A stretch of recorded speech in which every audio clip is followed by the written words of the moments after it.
안녕하세요. 반갑습니다. 땅땅 무스땅입니다. 오늘은 대한민국 넘버원 부동산 세무사님 홍준희 세무사님 모시고 여러분이 평소에 궁금해하시던 세금 관련된 거 제가 질문 다 드리겠습니다. 대답 제대로 확실히 솔직하게 있는 그대로 해주실 거죠? 네, 알겠습니다. 네, 홍준희 세무사님 자기 소개 좀 부탁드릴게요. 네, 안녕하세요. 홍준희 세무사입니다. 주로 네이버 엑스퍼트 통해서 활동을 하고 있습니다. 네, 네이버 엑스퍼트는 네이버에서 인정한 전문가들이 상담을 해주는 이제 프로그램인데 거기에서 활동을 왕성히 하고 계시는 세무사님이십니다. 정말 궁금한 거는 집을 살 때 자금 조달 계획서 작성하는 거 있잖아요. 이거를 네. 잘못 작성해서 공경에 처하시는 분들이 많습니다. 작성할 때 주의할 점이 있나요? 주의해 주셔야 할 점은 주택 취득자금 조달 계획서를 인터넷 검색해서 뽑아보시면 내역이 굉장히 세분화가 되어 있어요. 네. 거기서 가장 주의해 주셔야 할 부분이 현금, 예금, 부동산 처분 대금, 그리고 전세 보증금 란입니다. 아, 현금이랑 예금이랑 다른 건가요? 그쵸? 네, 현금은 이제 진짜 현찰. 진짜 현찰. 네, 현찰. 금고에 있는 현찰. 그러면 현찰에다가 큰 금액을 쓰면은 잘못될 수도 있겠네요. 보통 평범하진 않은 상황이죠. 네, 네. 의심이 갈 수 있다. 네, 그래서 그 란은 피해 주시는 게 좋고, 현찰 현금 라인은 피하는 게 좋다. 네, 피하는 게 좋고, 그리고 이제 예금 같은 경우에도 저축을 어떻게 했느냐를 소명을 하실 수가 있어야 돼요. 그래서 네, 근로소득자 같은 경우에는 연봉이 정해져 있고 총급여가 정해져 있잖아요. 네. 그래서 소명하기는 훨씬 수월하고요. 그리고 사업소득자 같은 경우에는 평소에 세금 적게 내고 싶고 건강보험료 적게 내고 싶으셔서 적게 신고하시는 분들이 많으세요. 이제 그분들은 소명이 안 되니까 많이 곤란을 겪으시죠. 그럴 수 있겠네요. 그러면은 매수를 하기 전에 자금 조달 계획서 쓰는 것 때문에 네. 세무사님이랑 먼저 상담을 하는 게 좋겠나요? 그쵸. 상담을 해서 이제 어떤 란을 먼저 쓰고 순서대로 이렇게 네. 가고 소명 안 되는 금액은 마지막으로 해서 네. 그거는 뭐 증여로 해서 뭐 신고를 한다던가. 그쵸. 그런 방법을 취해야죠. 그리고 자금 출처 조사라고 해서 네. 모든 금액을 다 소명할 수 있어야 되는 건 아니고요. 네. 증여로 추정하는 것이기 때문에 취득 가액에서 20% 또는 2억 원 중 작은 금액으로만 다시 한번. 취득 가액의 20% 또는 2억 원 중 작은 금액을 빼고 취득 가액에서 빼는 거죠. 20% 네. 또는 2억을 빼고 남은 금액을 소명할 수 있어야 된다. 네, 맞습니다. 예를 들어서 서울의 중위 이상 가격인 15억 아파트라고 하면은 소명해야 되는 금액이 얼마예요? 3억이랑 2억 원 중 작은 게 2억이니까 15억 원에서 2억을 빼면 13억. 13억을 네. 소명할 수 있어야 된다. 네. 소명이 안 되는 부분은 증여로 추징한다. 그쵸. 저 잘 알고 있나요? 네, 맞게 이해했죠? 네, 그러면은 매수 전에 세무사님께 상담 받고 계약을 하시는 걸 저는 추천을 드립니다. 네. 어차피 뭐 상담료 한 30만 원 이렇게밖에 안 하잖아요. 몇 억짜리, 몇십억짜리를 계약하는데 30만 원 아까워서 자기 마음대로 그런 거 작성했다가 진짜 잘못되는 경우 저는 정말로 많이 봤습니다. 양수든 양도든 간에 일을 저지르기 전에 도장 찍기 그쵸. 전에 세무상담을 충분히 받아보셔라 이렇게 좀 말씀드릴 수 있을 것 같고 24년이 이제 두어 달밖에 안 남았습니다. 부동산 관련해서 세무 관련해서 이슈거리들이 많이 있을 걸로 아는데 몇 가지 좀 소개 좀 해주시겠어요? 현재 양도소득세라든지 종합부동산세는 23년도부터 모든 규제가 완화되었어요. 그래서 사실상 뭐 특별한 이슈가 있다거나 하지는 않습니다. 조정대상 지역도 4군데 남았죠. 강남, 서초, 용산, 송파 4군데가 남았고 조정 대상 지역이라 함은 이제 중과 세율을 적용해주겠다. 중과 대상 지역이다. 라는 것을 의미하는데 25년도 5월 9일까지 양도하는 분에 대해서는 또 중과 적용을 배제해주고 있어요. 그게 기본 세율 적용과 장기 보유 특별 공제가 가능하다는 이야기고요. 요거를 1년씩 이렇게 연장을 해줬는데 이번에 연장될지는 아직 잘 확정이 나지 않은 상태입니다. 다주택자 양도세 중과 배제가 그러면 조정 대상 지역 외에는 중과 배제가 끝나고 중과가 살아나도 네. 중과가 되지 않는 거라는 말씀이신가요? 조정 대상 지역에 한해서만 양도할 때 중과세율을 부과하고 있어요. 2주택자 이상부터. 네네네. 네. 근데 지금 현재 남은 건 4가지고. 네. 강남 3구와 용산. 네. 그렇게만 이제 중과가 적용되고. 근데 이마저도 지금 유예를 해주고 있는 상황인 거죠. 세법 때문에 사람들이 다주택을 하지 않고 내가 가진 예산을 총동원해서 똘똘한 한 채를 살려고 한다. 이런 얘기들이 있는데 사실은 똘똘한 한 채를 살 수 있는 지역들이 좀 한정적으로 딱 정해져 있잖아요. 이런 현상이 계속될까요? 규제를 어떻게 하느냐에 따라서 달라질 것 같아요. 지금 가장 망설이는 부분 중에 하나가 취득세 때문이에요. 조정대상 지역 같은 경우에는 2주택은 8%, 3주택은 12% 계속 가고 있고요. 비조정대상 지역 같은 경우에도 3주택 8%, 4주택 이상부터는 12%인데 아파트 가격이 만만치가 않잖아요. 거기에 8%, 12% 하면 그만큼 수익 낼 수 있어라고 묻는 건데 그 현장의 어렵죠. 소리가 궁금한데 네. 8%, 12% 내고 취득하는 분들이 있어요? 요새는 없어요. 요새는 없죠. 네, 한참 그 법인도 유행을 했었잖아요. 네. 법인은 그냥 이제 12% 쭉 가기 때문에 얄짤없이 12%. 사실상 이거는 거의 불가능에 가깝지 않을까 싶습니다. 그러니까 정부에서 좀 공식적으로 다주택 하지 마라. 집을 살 거면 연끌을 하던 뭘 하던 똘똘한 거 한 채 사라. 취득세 중과가 약간 그렇게 해석될 수도 있을 것 같은데 현장 세무사님 생각은 어떠세요? 사실 아파트는 막아놓은 게 맞고 이제 갈 거면은 빌라로 가라. 빌라로 가라. 네, 어. 근데 이제 빌라로 들어서기가 굉장히 쉽지가 않죠. 다가구는 어때요? 다가구도 하실 수 있으면은 좋은데 다가구 하실 수가 다가구는 건물 하나씩 한 채니까 하나씩 그거 매수를 잘 하시면 좋겠죠, 네. 건물을 네, 건물을 잘 매수하실 수 있으시면 좋겠죠. 아파트를 매수할 때 부모님의 도움을 받는 경우 있잖아요. 네. 이럴 때 뭐 차용증을 작성해서 돈을 빌리고 이자를 내고 이거를 공식화하라라는 이야기가 한간에 떠돌고 있고 네, 맞아요. 근데 그거에 대해서 사실 디테일이 궁금합니다. 그냥 해본 사람들끼리 이렇게 주고받고 부동산 커뮤니티에서 물어보고 이런 게 아니라 전문 세무사님께서 좀 가르쳐 주셨으면 좋겠어요. 보통은 2억 원까지는 차용증 무상으로 써도 괜찮다라고 네. 굉장히 많이 알고들 계시는데요. 무상으로라는 게 어떤 뜻일까요? 이자 없이 그냥 이자 없이? 2억 원만 대여해줘도 크게 문제가 없다라고 많이 알고 계시더라고요. 블로그라든지 뭐 유튜브 통해서. 네네. 네, 2억 원이 무상 이자로 괜찮다라고 말이 나온 게 그래서 요거는 금전 무상 대출에 따른 이익의 증여 규정 때문에 나온 말인데요. 타인으로부터 무상 또는 저리로 대여 시 이자 상당액을 증여받은 것으로 보는 규정입니다.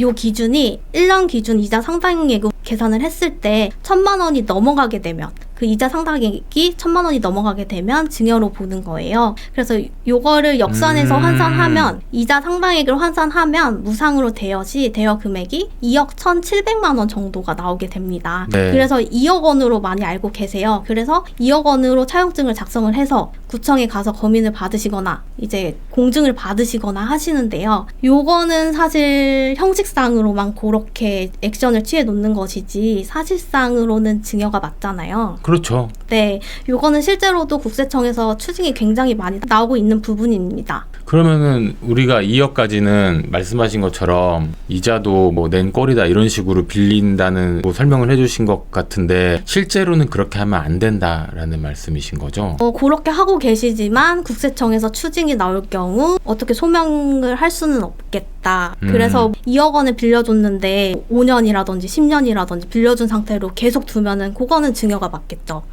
그래서 차용증을 작성을 하실 때 원금 상환을 어떻게 하실 것인지 이 금액을 어느 용도로 사용을 하실 건지 뭐 이자는 얼마큼 줄 건지 이렇게 상세히 적어 놓으시는 것이 좋습니다. 차용증의 이자는 몇 %로 써야 되는 거예요? 적정 이자율은 현재 4.6%입니다. 4.6%고 실제로 이자를 납부해야 되고 신고도 하셔야 해야 되게 되고요. 되면 네. 아, 4.6%요? 그러면 2억을 빌렸다고 하면은 4.6% 920만 원 정도인데 월 76만 원? 네네. 그렇게 뭐 이자를 주셔도 되고 네네. 본인의 선택사항입니다. 네네. 알겠습니다. 네.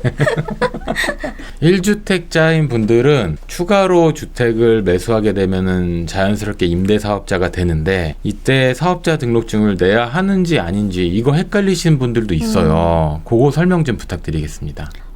많이 헷갈려 하시는 부분이 사업자 등록이 구청에 등록하는 주택임대사업자와 세무서에 등록하는 사업자 등록 두 가지가 있어요. 구청에 등록하는 주택임대사업자 사업자는요, 자신의 임대차 계약 의무를 구청에 신고를 하는 겁니다. 요거는 선택사항입니다. 선택사항. 그래서 2020년도 8월 18일부터는 5년 그 단기 임대랑 아파트 등록하는 게 폐지가 된 상태예요. 그리고 현재는 10년 이상 장기 임대 그것만 남은 상황이어서 만약에 임대사업자를 등록한다고 하시면 장기 임대 10년부터 나는 이 의무 기간을 준수하겠다 라고 신고하게 되는 겁니다. 이거는 주택임대사업자 등록을 함으로써 취득세라든지 종합부동산세 그리고 뭐 장기보유 특별공제 같은 세제 혜택을 받기 위해서 등록하는 거기 때문에 한번 의무기간 준수하면서 혜택을 받을지 한번 고려해 주시는 것이 좋습니다. 그리고 세무서에 등록하는 사업자 등록은요, 자신의 전월세 수익 금액을 신고를 하는 거예요. 요거는 5월 달에 그 종합소득세 신고 도움 서비스를 보면 아시겠지만 자기가 뭐 신고한 게 없어도 본인이 소유한 주택수가 이렇게 짜르르 나오게 되거든요. 그래서 국세청은 다 알고 있고, 그리고 임차인분들도 세액공제라든지 연말정산, 소득공제 받기 위해서 열심히 신고를 하고 계십니다. 그래서 사업자 등록은 누락하지 마시고 꼭 등록을 해주셨으면 좋겠습니다. 다주택자가 되면은 일단 무조건 세무서에 사업자 등록은 내야 된다. 네. 이 말씀이시죠. 네. 그리고 구청의 사업자는 선택사항이다. 또 궁금해하는 것이 오피스텔입니다. 이게 뭐 업무용으로 쓰고 있네, 주거용으로 쓰고 있네, 양도세 때 들어가네, 마네, 별의별 말이 많은데 좀 정의를 해주셨으면 좋겠어요. 오피스텔 같은 경우 취득할 때, 보유할 때, 양도할 때 어떤 기준으로 들어가는지를 좀 정리해 주시면 도움이 많이 될 것 같습니다. 오피스텔은요, 기본적으로 오피스와 호텔이 결합된 단어예요. 그래서 업무도 보면서 잠을 자거나 그 주거용으로도 사용할 수 있는 곳이 맞기는 합니다. 그래서 취득세나 재산세 부과 자체가 주택으로 나오지 않아요. 그래서 이제 주택이 아니다라고 생각을 하시는 분들이 많으신데요. 양도소득세에서는 기본적으로 실질과세 원칙을 따릅니다. 그래서 이 오피스텔을 실질적으로 주거용으로 사용하고 계시면 주택수에 포함을 해주셔야 합니다. 무조건인가요? 얄짤없나요? 사람이 살고 있으면? 요게 많이 네. 회피를 하시려고 이제 임차인과 계약을 할 때 전입신고 하지 말아달라 뭐 하거나 본인의 사업자를 내시는 경우가 있어요. 네. 그런데 요거는 국세청에서도 실제로 조사가 굉장히 많이 나오거든요. 실제 네. 조사가 많이 나와요? 네. 그러면은 양도세는 세무사님께 이제 위임해서 신고를 하잖아요. 그러면 세무사님께서는 실제 누가 거주하나요? 이렇게 물어보세요? 속이시는 분들도 있어요. 속이면 어쩔 수 없. 말 안 하시는 분들도 있어요. 업무용이구나. 내기 싫으셔, 주택수에 포함시키기 싫으셔가지고 말을 안 하시는 경우가 있는데 예. 추징 당했어요. 추징 당했어요? 그러니까는 알겠습니다. 양도세 때 얄짤없다. 사람이 살고 있었으면은 주택으로 본다. 양도세. 네. 양도세 면제를 못 받게 될 수 있다. 네, 특히 1세대 1주택으로 비과세 받으시려는 분들은 네. 오피스텔을 잘 검토해 주셔야 돼요. 이 조사가 관리비라든지 전기 사용량, 가스비 이렇게 나오기도 해서 피할 길이 없네요. 그렇게 나오면 이제 못 피하죠. 네. 네.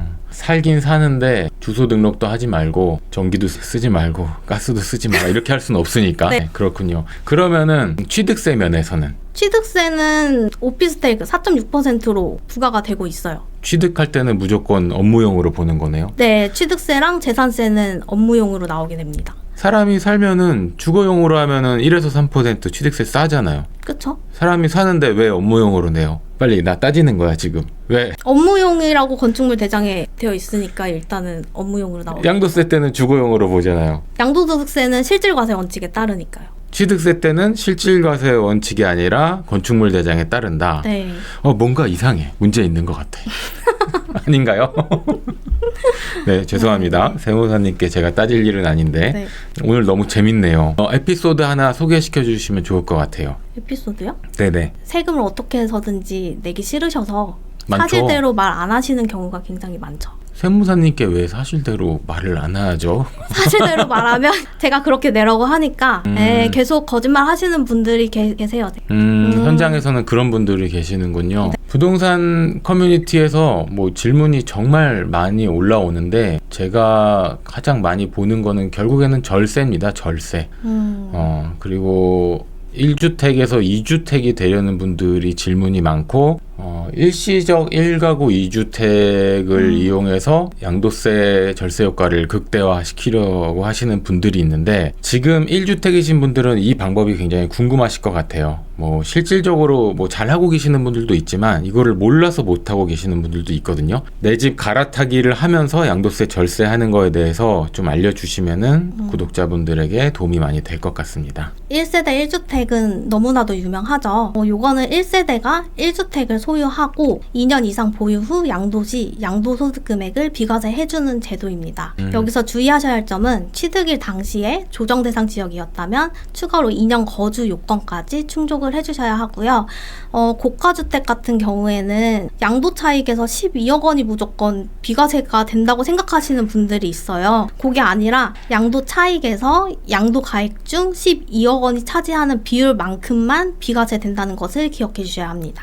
그러니까 12억 나누기 양도가액만큼만 비과세 됩니다. 비율로 계산을 하는군요. 네. 제가 잘 이해했나 모르겠는데 강남 3구와 용산 같은 경우에는 2년 보유를 충족을 했다고 하더라도 2년 안 살면 양도세 감면이 안 된다. 맞나요? 네, 그렇습니다. 거주 요건은 무조건 충족을 해주셔야 합니다. 이거 되게 중요한 부분일 것 같아요. 이거 모르는 분들 되게 많거든요. 나 2년 가지고 있었어. 예를 들어서 갭 투자 해가지고 2년 가지고 있었어. 이제 양도세 감면이야 라고 생각하시고 파셨는데 양도세가 나오는 경우 있을 수 있겠네요. 그렇죠. 충분하죠. 그래서 취득일 기준으로 봤을 때 조정 대상 지역이 있는지 확인해 주시는 게 좋고, 양도하실 때 비조정 대상 지역이라고 하더라도 취득하셨을 때 조정 대상 지역이었다면 거주하셔야 됩니다. 취득할 때 기준으로 강남 3구와 용산 9면은 2년 거주를 해야 된다. 네, 그쵸.